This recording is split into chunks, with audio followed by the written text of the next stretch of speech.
Hey guys, Tisha here, and we are back for another Real Housewives of Potomac review. At this point, I really do not know what to say about this series, except that I'm over it.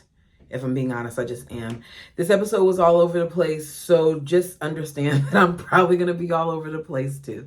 We begin the episode with Wendy. It's 4 something in the morning, and we see Wendy and Eddie heading upstairs to awake their son for his 10th birthday because he's the big 10 and it's 2 digits, and they want to wake him up with cupcakes, candles, and a birthday wish. We then later see Wendy and Eddie go out for drinks and appetizers where they talk about some of the stresses that they're currently facing, one of which is Wendy's show that she's producing, along with Eddie being stressed because not only is he an attorney, but he has started to dabble in the cannabis business. He said that only 2% of the industry has Black entrepreneurs, and he wants to be a part of it. And this is a really great idea, especially since he's going to also be doing it, well, mainly be doing it for medicinal uses, but because let's be clear, at the height of the pandemic, this is what people were doing. People made a substantial amount of money off of this industry. Not only that, but Eddie is going to be calling his company Happy Eddie.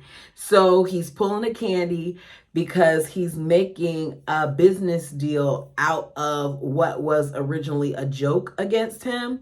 And I just feel like good for him. This is what he should do.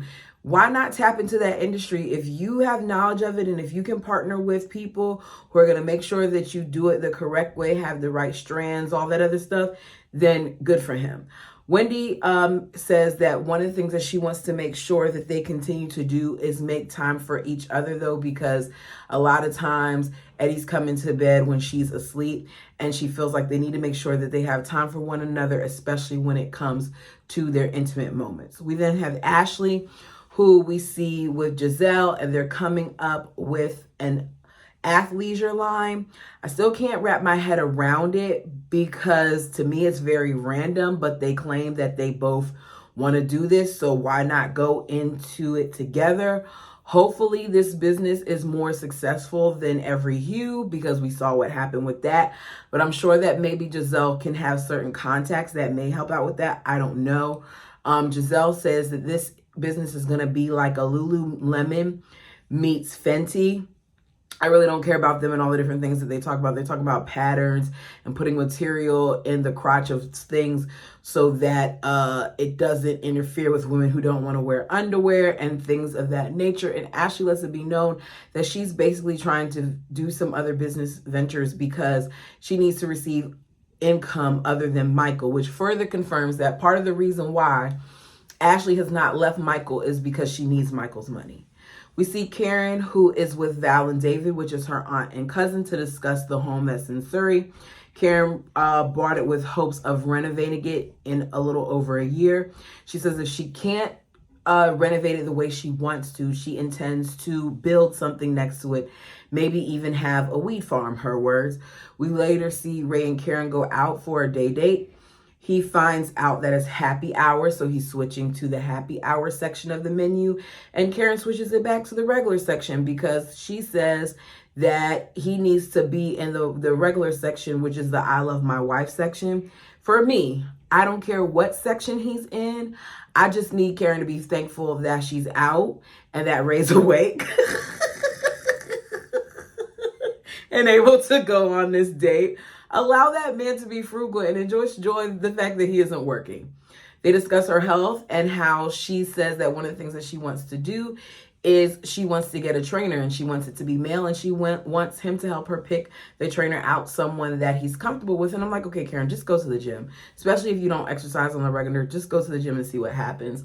Ray really doesn't want her to have a man, but she kind of skims over it and tells Ray what we thought all along, which is that she put names of people that she likes in this hat for a trip to Surrey. she pulled those names from the hat to determine who's going. So those names were Candace, Giselle, Ashley, and Wendy. The group made no sense to me. I felt like it would have created conflict. We already know that Giselle was not going to want to go because Candace and Wendy were going to be there, which is something that Giselle confirms later on. So Giselle thanks her for the invite, but lets her know that she's not going to attend. We then see Mia and Robin, who are meeting up in a salt sanctuary of Maryland. This is designed, this room, to help clear sinuses and the respiratory tract. It is so weird to me that at this point in the season that Robin is doing one-on-one scenes with everyone else but Giselle, when normally that's the main person that she films with. So it's making me wonder what's up with that. Now, I know they have their little podcast and Patreon thing together, but I feel like there may have been a little bit of division or something there at the time, because it's just odd to not see her filming more with Giselle. So Mia let her know that the Mother's Day event that Candace threw did go very well, and it was very nice. They talk about Karen's event that's coming up and how at this point the both of them are still waiting on an invite.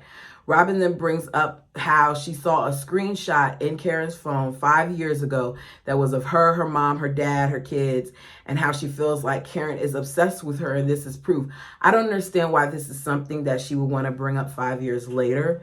Mia talks about what's going on with Robin and Juan and how they're doing. And she also talks about herself and her husband, Gordon, and how at one point she did seek someone to find out about a divorce.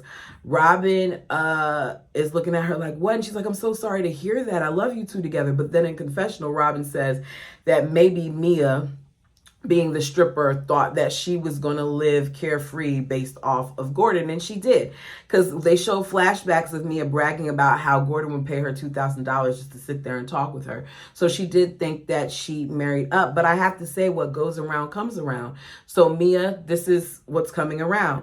We then see Mia asking Robin if her and Juan are in therapy. And Robin's like, why? No, why would we be in therapy? We don't need to be in therapy. And she's like, with everything that's going on, I would think that you would be in therapy. And she said there's no reason for it, that their issues aren't with each other.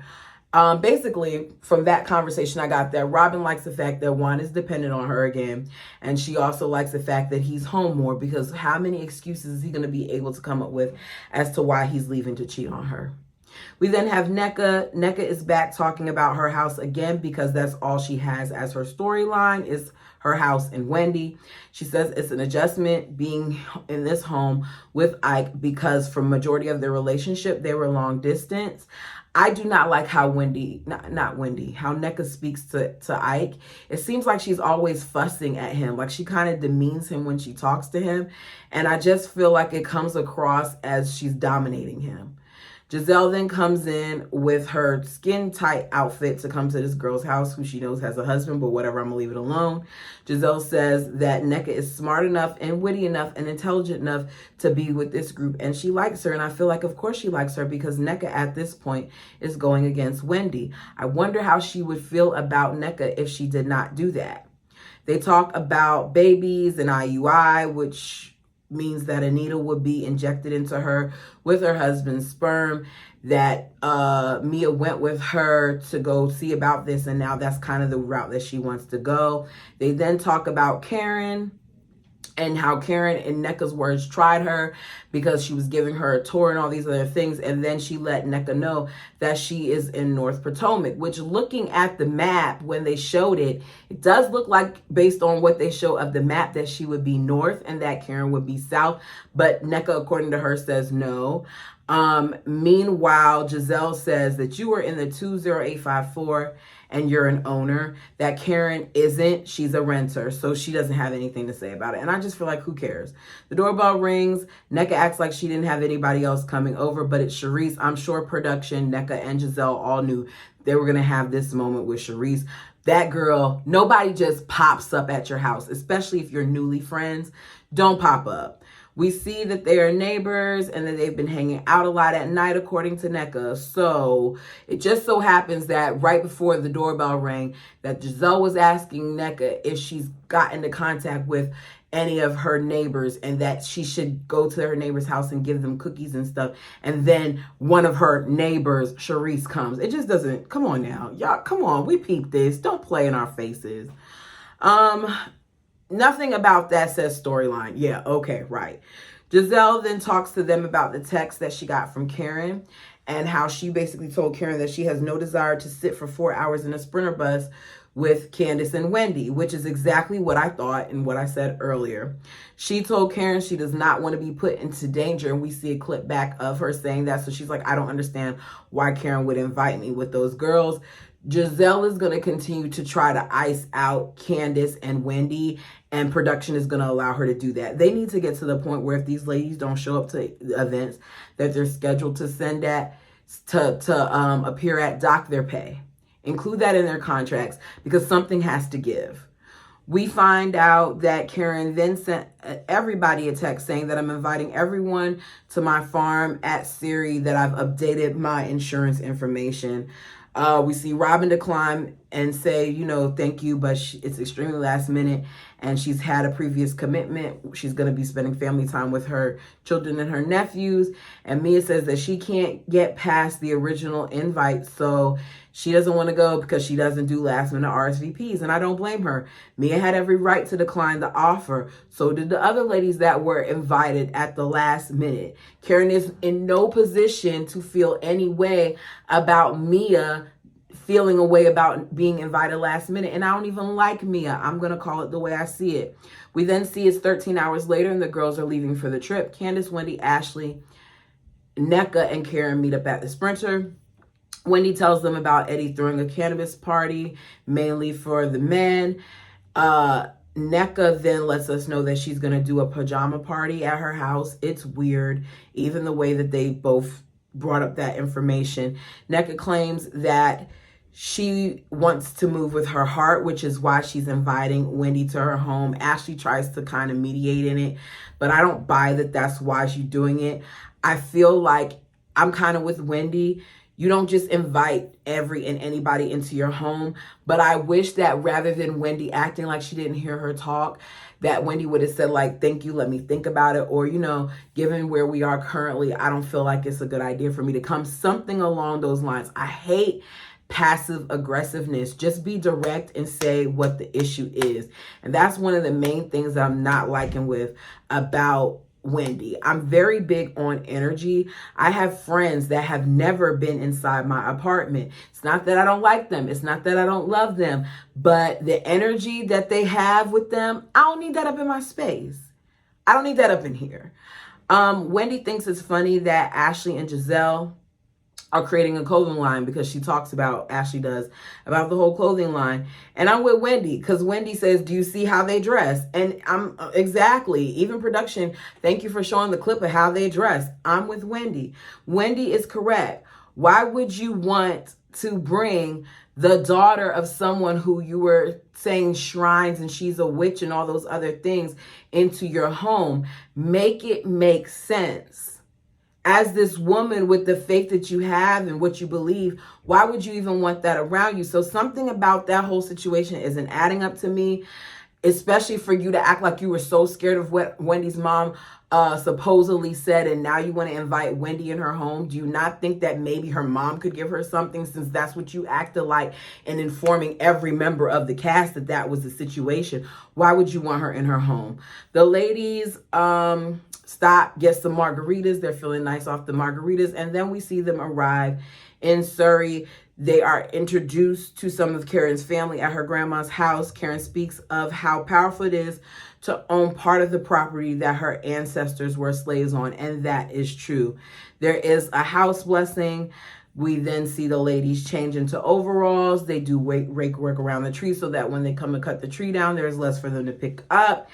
And then we see them running like little kids, playing around, heading to Karen's aunt's for lunch. Now, notice how these women are being cordial with one another and getting along when the other ladies aren't being there, which kind of shows how Ashley is different when the other green-eyed bandits aren't around. Much like NECA. NECA isn't giving as much negative energy as she normally does when the others are around.